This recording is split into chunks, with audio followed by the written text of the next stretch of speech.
Hi folks, my name is Jonathan Hughes and I am a member of the MASFA Financial Wellness Education Committee. And we thought it would be fun to put out a podcast for everyone in MASFA to kind of see what we're up to as a committee.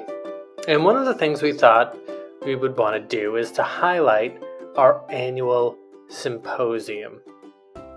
See, every year our committee holds this gathering for our colleagues to come and hear our keynote speaker that we've arranged and learn from our friends and their friends across the industry about their efforts to promote financial literacy and wellness on their campuses, and in general to sort of share best practices on how to do that.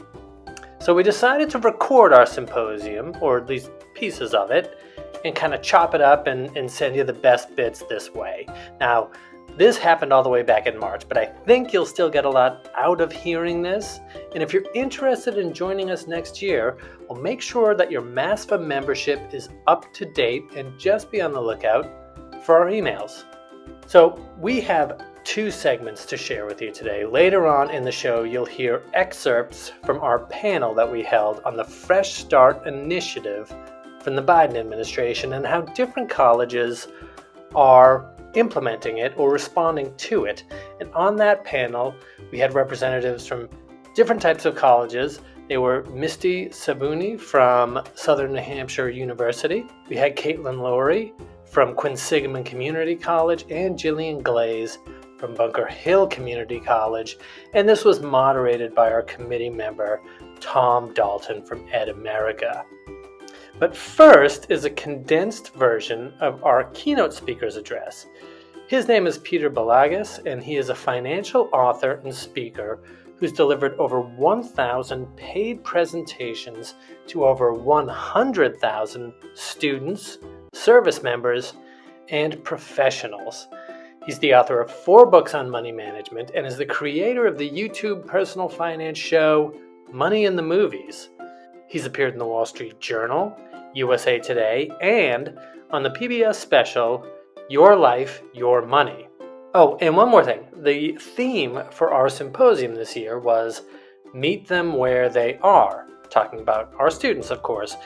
And this is something that you're going to hear Peter really hammer home in his topic. So let's take a listen. It was 2006, and there I was at Georgia Southern University doing my very first big college speech. I had done some speeches on colleges with smaller audiences, but this speech at Georgia Southern University included the 2 most valuable words to a college professional speaker. You know what those 2 most valuable words are to a college professional speaker? Required attendance. 600 students are in this room, and I start my speech. I'm so excited to do this speech. The crowd is great. I am energized. I start talking. I start speaking, and I'm connecting with all of the students, and then I see him in row 6, 1 seat in. There was a student in row 6, 1 seat in, and he has this much of his finger up his nose. I don't know why, but while he's doing it, he's looking at me. He's looking at me, I'm looking at him. And my friends, for the rest of that speech, I'm trying to do the best I possibly can, but I can't get him out of my head. I finish the speech. One of the things that I do at the end of every speech is I stand up near the stage and I stand there as long as I need to stand there, and students will come up and ask me questions. Guess who's first in line? He said, what you were saying really resonated with me. What? He was saying, Peter, I've been thinking for years, or I've been hearing for years, my dad's been telling me that I need to start investing, and I wanted to ask you about opening a Roth IRA. My friends, this person that I thought wasn't even listening was very engaged in this speech to the point that he was the first person in line for questions. A year later, I'm back at the same school. Different student comes up to me after my speech, and she says to me, Peter, I have a question about identity theft. I said, okay. She says, I'm a victim of identity theft. Somebody took out a bunch of credit cards in my name and charged a bunch of stuff on my credit card. I said, all you need to do in order to get that debt removed from your credit report, and all you need to do in order to make it so you are not legally obligated to pay those debts, is step one, what the credit card companies are going to ask for is they're going to ask for a police report. If you file a police report, you can take that police report, you can send it to the credit card companies. She said, I have just one more question. I said, okay, what is it? She said, what do I do if it's my mom who opened the cards? And my friends, I was not ready for that question. When we talk about meeting students where they are, the simple number one rule is we can just never assume. I thought Mr. Nosepicker had checked out. He didn't. And this girl that I thought I was going to help her with my simple solution that I wrote about in my book, this is how you take care of it, easy. I had no idea what she was struggling with. Why talk about personal finance with students? Well, a couple reasons. Here's the first one. There is no escape. It's the one thing that I can think of that we all need to deal with. In my travels, I have spoken to people who literally did not have a home about personal finance. I've also spoken to lottery winners. I worked with a woman who was getting a check for $750,000 a year for the rest of her life, or for the next 20 years. Everybody, rich, poor, and everywhere in the middle, is going to have something that they need to deal with their personal finances. It's the one issue we all must deal with. Now here, Peter introduces an important principle for teaching financial skills to students. The University of Arizona, the National Endowment for Financial Education, did a research project several years ago, and they found what they referred to as a snowball effect. And this is pretty cool. What the snowball effect is basically just a little bit of personal finance sprinkled into a young person's life creates what they call this snowball effect, which basically inspires that person to take on more financial education on their own, simply by dropping a little bit of it in early on in their career, early on in their life. When it comes to getting a student to take action on anything, specifically their financial life, the answer is not go big. The answer is go small. It is to figure out what is the smallest possible step that we can get that student to take and encourage them to take that small, tiny step. And I'm going to give you some of those steps. When you meet someone where they are, it's a little hard because everybody's in a different spot. However, there are some things that all of us are dealing with. I call these the 4 common F's. Here we get to the core of his message, these 4 categories. Everybody has frustrations. Everybody likes to have fun. Everybody wants something functional, something easy I can do. What's that tiny baby step? And all of us have a future. I want to talk about the first one, frustration.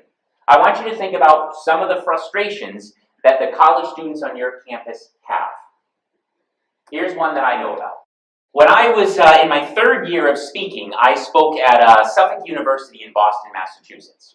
And the interesting thing about this speech was it was the first time in my career that I had actually been stumped by an audience question that had never happened before. Here was the student's question. He said, I'm a full-time student. I'm on financial aid. I have a full-time job. And now I'm going to have to get a part-time job on the weekends. So how am I supposed to save any money? And my friends, I did not know how to answer that. In front of 450 students, I was stumped. I answered that question. What was I supposed to say? Get a 3rd job? Work harder? So what that student was saying, and I know a lot of you have heard this from your students, is what that student was saying is this: I'm broke. Here's the challenge we face. What that student wanted me to do is meet him where he was and stay there. He wanted me to meet him where he was. I'm broke. And he wanted me to stay there with him by saying, you know what? You're right. I don't know what you can do. You're broke, yes. You're working as hard as you possibly can. You got 2 jobs. You're a full-time student. I'm sorry, there's nothing you can do. That's what he wanted. That is the challenge we face when we meet people where they are. So what did I do? It took me a while, it took me a minute, because I'm stunned in front of 450 students, but I asked him a very, very simple question. I said, can you afford to save 1 penny a day? Smallest step possible. And he looked at me, he was like, I can find 1 penny a day. What difference is that going to make? I said, well, let's just give it a try. So this student got a jar, he started putting 1 penny a day into that jar. Some days he would take 50 cents and throw it into the jar, all the change that was in his pocket. Sometimes he'd throw $1 in there, and as the dollar would get buried, he would forget that the dollar was in there. 4 years go by, I never heard from this student. When he graduated, he said, Peter, he sends me an email. He said, Peter, I was in your audience in my first year at Suffolk University, and I asked the question about saving money. I took my change jar to the bank. My change jar is now a water cooler jug filled with change. How much money was in there? $4,000. When students say, come and meet me where I am, you got to go there. And the way that you help them is just say, well, what if we just took the tiniest step possible? Number 2, let's make it fun. Think about what is fun in the world of finance. People are like, I can't think of much, but I'll tell you some things. That's fun right there. That is a silver Walking Liberty coin. Right now that coin is worth about, about $32 maybe, $30 maybe. How many people in this room at your events maybe give away a water bottle, give away a t-shirt? Ever done that? What have you given away? Coffee mug, something like that, Amazon gift certificate for a pizza, something like that. I would suggest start giving these away at your events. Go to student activities and say, hey, we're from financial aid, we're going to give you 3 of these to give away at your event. But what these are is these are fun. If you give these away, I sometimes give these away at my speeches, students suddenly are like, well, wait a minute, what is this? What is this silver coin? Where do I buy them? Where do I sell it? How much is it worth? I've heard about inflation. Does that protect against it? And you ought to all of a sudden create this financial excitement around personal finance. You can also go to treasury.gov and give away an I-bond. You can literally buy an I-bond for $25 and you can give it to anybody. You don't have to be related. We can talk all day long about write a budget and stick to your budget, but that's hard. One of the ways that we can help stick to budgets or do whatever we're trying to do in the financial world is through a series of psychological tricks. A friend of mine, she had a great system. I really love this trick. What she did is on her purse, the wallet that was in her purse, her wallet, on her wallet she took a label maker and she wrote a label and stuck it on that wallet. And that wallet had that label, and that label had just one word on it. That one word was don't. I had a trick when I was in college that I said to myself, anytime I'm going to spend more than $50 at the mall, back when we went to malls, I would walk out to my car and I'd have to touch the hood of my car. And after I touched the hood of my car, I could walk back inside and buy that thing, but I first had to touch the hood of my car. 9 times out of 10, I walked out to my car, never ever went back in the mall. Simple, tiny tricks like that will change absolutely everything. But make it fun. Functional. When it comes to personal finance, when it comes to meeting students where they are, what everybody wants is something I can just do and it works. Here's one. Can anybody tell me what's significant about those numbers? Those are significant ages in your life. When you turn 16 in the United States, you can what? Drive, absolutely. When you turn 18, you can vote, absolutely. When you turn 21, you can rent a car, yes. Yes, you can rent a car. But somebody did say at 18 and a half, that is when the credit bureaus kind of start looking at your life. What we want to do is we want to make sure that each and every one of our students clearly understands credit reports and credit scores, because this is something where we can get them what they want, which is that instant gratification. You have this score, it's about you. And you can check it instantly, and you can do things that might repair it or damage it instantly. And here's one of the interesting reasons why we want to do this. Could you do me a favor and just look at the person sitting next to you? Right now, there's about a 70% chance that the person you are looking at has a mistake on their credit report that is not their fault. There's about a 30% chance that that person has a serious mistake that is drastically dragging down their score. If the person you are looking at has a last name like Smith, Jones, Johnson, Martin, Miller, Clark, Black, Brown, Green, White, Baker, Henry, Parker, Lewis, Lloyd, Wood, Roy, Williams, West, Webb, Walker, Rodriguez, Gonzalez, Gomez, or any name that ends in the letters S-O-N, Anderson, Erickson, Peterson, Davidson, Johnson, there's a 90% chance that the person you are looking at has a mistake on their credit report that is not their fault. Do me a favor, look at that person one more time, and I want you to say to that person, I am so glad that I am not you. Nobody understands the concept of a credit report and a credit score better than a college student. Nobody. And the reason is because college students understand and accept what it's like to have their life reduced to one number. Their GPA, their SAT, their LSAT, their MCAT, their GMAT. They get that. They understand it. They accept it. This is the way the world works. And so when we introduce them to their credit score at a very young age, we make that connection. Last thing I want to talk about is the future. Everybody in this room has a future. What I would suggest is that everybody consider writing down 3 lists and ask your students to write down 3 lists. The first of the 3 lists is a list of where you are right now. The more vulnerable you can be, the better. Number 2, where do you want to be? What are your goals? I really only have one rule, and that is this: no goal bashing whatsoever. If a student says, I really do want a diamond-crusted Lamborghini, don't bash that. Let them write it down. Whatever that goal is, encourage them to look further into that goal. Because as they're trying to get that goal, other things will fall into place. If they really want a diamond-crusted Lamborghini, they're going to have to soon learn about other things, such as credit and investing and saving. So no goal bashing, whatever it is. And the final list is a list of what do you need to do to get there. And remember, our action steps, the smaller the better. Big is bad in this case. The smaller, the better. When we put those 3 lists together, where, want, and what, we'll find a little bit of a plan of how we can help students get to where they need to be while recognizing exactly where they are. All right, thanks, Peter. Now, I have to say, in the interest of time, I had to cut out a lot of what Peter had to say. That was really funny and really engaging. So I hope I did him justice with this edit. But if you want to hear more from Peter, you can check out his website, peterbspeaks.com. Now, we're going to head straight to our panel discussion on student outreach involving the Fresh Start Initiative.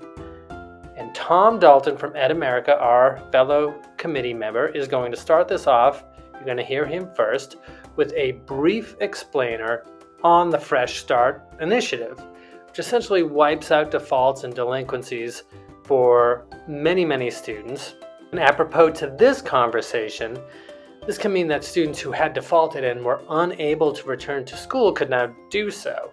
And so we're going to hear from panelists.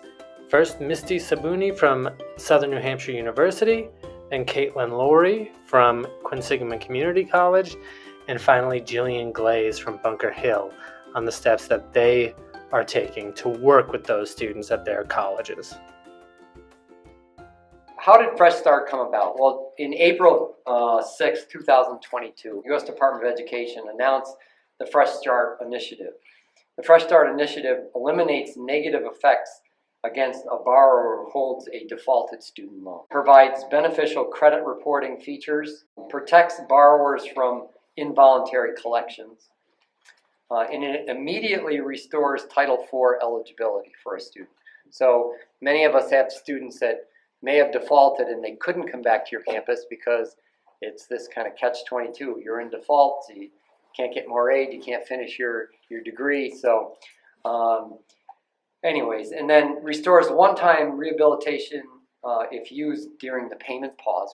Provides borrowers a way to enter a repayment status without an overdue balance, including the opportunity to enter income-driven repayment plans. There's two ways that Fresh Start really works, and we're going to focus today on the second one that I've highlighted here. Borrowers will have 1 year following the payment pause to communicate with DMCS or their guarantee agency to request transfer to a non-defaulted servicer, or request Title IV aid at an eligible school. And that's what we're going to focus on today with these three schools. Misty, can you kind of kick it off here with what's happening at SNHU? So for some context, I work at Southern New Hampshire University. We have about 145,000 students enrolled. Most of that, with the exception of like 5,000, are online. So my role there is really everything student loan repayment and financial literacy. So it was brought to my team that, hey, we think we're going to have a lot of students that we can re-enroll through Fresh Start. Would your team want to make those calls? We have a call center that's really just focused on preparing students for repayment. And we kind of had like a philosophical discussion and sort of disagreement on who should make those calls. Because when you think about it, these are students who defaulted on their student loans, and we're essentially saddling them with more debt. And so we kind of struggled with, should we reach out to these students and try to re-enroll them? We don't want it to feel like we're putting them in a bad situation again. So there was some back and forth. There was a team outside of my team that did end up making some calls. From what I heard, there was a lot of confusion in the beginning from like your colleague letters and what was put on the websites, and a lot of confusion. So it was good that students had someone to speak to about it. From a re-enrollment standpoint, this team contacted 825 students. Of those, 15% did re-enroll, and they're doing well so far. And 2,331 students re-enrolled and went through the process without specific outreach. So it does seem like a good thing. You know, we've now got these students who could potentially get a degree and be successful with these loans. But my team really wanted to make sure we gave them every chance for success. So we're starting an additional nurture campaign for these students where we're going to reach out and make sure it doesn't happen again. Trying to understand what led to the default last time and ensuring that there's a plan to make them successful. We found that if we can connect a student with their servicer and have them create an online account, their propensity to default or become delinquent goes way down. So that's one of our initial targets and things that we work with students on. And then we're also just giving them overview of the do's and don'ts of student loans, letting them know that the COVID-19 forbearance is ending soon, that they can be paying their interest while they're in school, and then considering alternate funding. So we'll have discussions about that and scholarships and other ways that they could potentially minimize their borrowing. We say it's the pillars for successful repayment is to borrow responsibly, graduate quickly, get a job, right, in your field of study preferably. So we're doing a comprehensive, from the time they enrolled all the way through their loan repayment, calls, emails.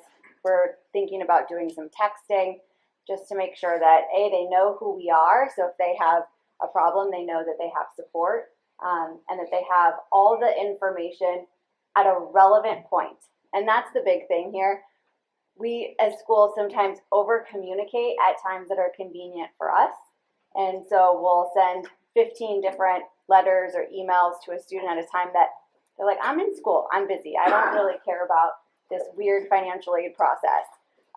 So we're really making an intentional effort to look at what point in their life cycle do they need specific information, and then meeting them where they're at with information that is helpful at the time. Next, we heard from Caitlin Laurie from Quinsigamond Community College. At QCC, the initiative was announced in April, but the institutions didn't really get guidance on how the process was going to work until about August. And so when that guidance came out, we kind of acted quickly and came up with a process because, you know, a lot of schools are experiencing a decline in enrollment. So we wanted anyone who could qualify for this, we wanted to kind of contact them and get them enrolled. So basically, we developed a process where upon ICER load, if a student had a C flag with a loan default, our loan coordinator went through all of them and basically determined whether or not they qualified for Fresh Start. And if they did, we would just add the affidavit as a document required for packaging to their missing information letters. So they were that was showing up as a line item on their missing information letter. They could see on the student portal that it was missing, like a missing document. We were also kind of doing intrusive outreach with calling them and everything. Calling them, emailing, letters, and it was on the portal. So we were really just sort of trying to get the message across, like, if you sign this affidavit, you will be eligible for Title IV aid, and you can either enroll or stay enrolled. For 22-23, there were 114 students that qualified for Fresh Start. 41 of them actually signed the affidavit, and 36 out of those 41 students enrolled in 22-23. So not huge numbers, but enough that it made a difference. And this really was the difference between these students being able to pay their bill or not. And finally, let's hear from Jillian Glaze from Bunker Hill Community College. At Bunker Hill, we got caught with this kind of in August. We knew it was out there, but it really became a thing for us in August, which is, as most people know, the worst time to try to put anything into production. One of the major obstacles we focused on campus is we already have a Fresh Start program on campus, which is an academic policy where students can return to the college. And so trying to get some education out on campus that this is a different Fresh Start program, it's for a different population of students, that was the very first obstacle we faced. Once we kind of got past that and made some differentiation, everyone was like, okay, this is a good thing. So we followed almost the same process as QCC. We do have lots of communication with them as a sister community college, so we're usually on the same page with that kind of work. We are a fairly debt-averse community at BHCC. We don't award loans up front for students. We make them aware of their eligibility upon review of their financial aid. But we don't have a huge population of borrowers.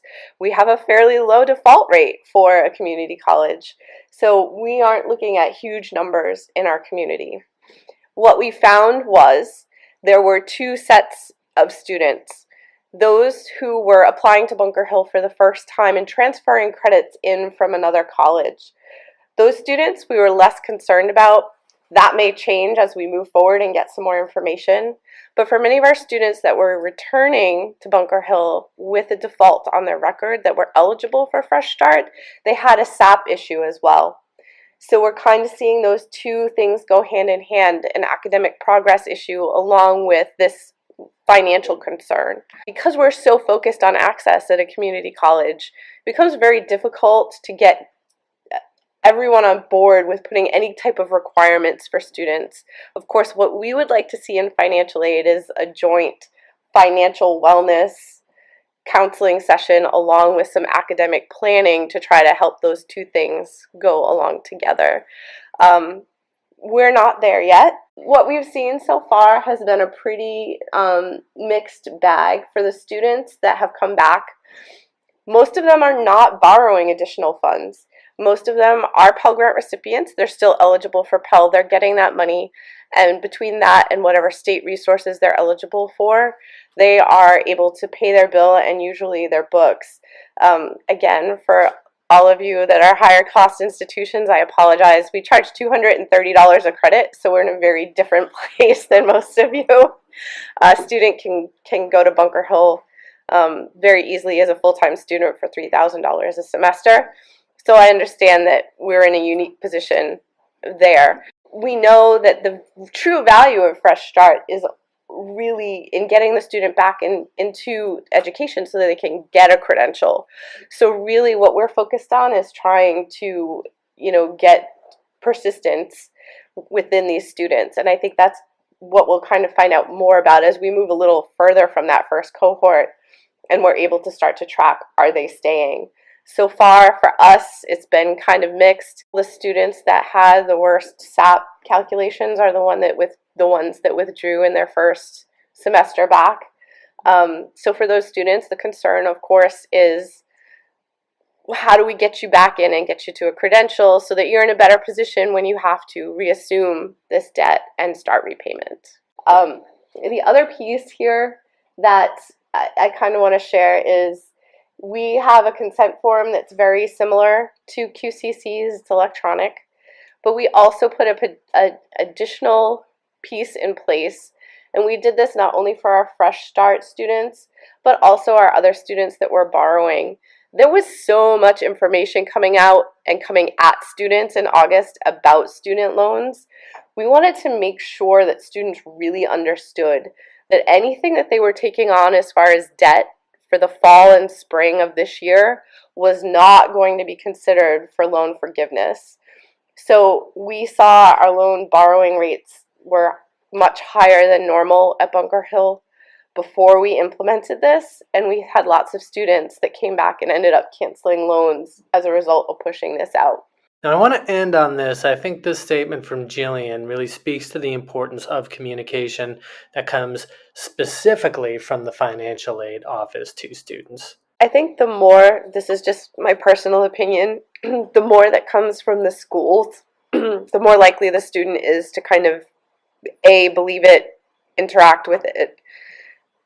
And students are looking for reassurance that what they're getting is not spam, that it is an actual program, and that they're not giving information away inappropriately.